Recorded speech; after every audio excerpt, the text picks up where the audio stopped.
என் பேர் கோவிந்தராஜ், கிருஷ்ணகிரி மாவட்டம் பெரியமுத்தூர் வில்லேஜ்லேருந்து பேசுகிறேன். நான் ரொம்ப நாளாக விவசாயம் செஞ்சிட்ருக்கோம். இப்போ இந்த மத்திய அரசு மூலமா எங்களுக்கு 4 மாதத்துக்கு ஒரு டைம் பிஎம் கிஷான் நிதி உதவி வருதுங்க. அது வர்றதுனால எங்களுக்கு விதை நெல், உழவு ஓட்டுறதுக்கு, நடவு செய்கிறதுக்கு எல்லாம் ரொம்ப யூஸ்ஃபுல்லாக இருக்குது. அதை வச்சுட்டு நாங்கள் பண்ணுறதுனால எங்களுக்கு விவசாய செலவு ரொம்ப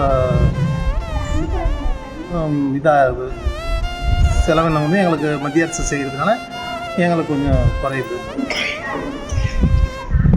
இதன் மூலமாக எங்களுக்கு செலவு குறைஞ்சி வருமானம் அதிகமாக வருது. அதனால் மத்திய அரசுக்கு நன்றியை தெரிவிச்சுக்கிறேன்.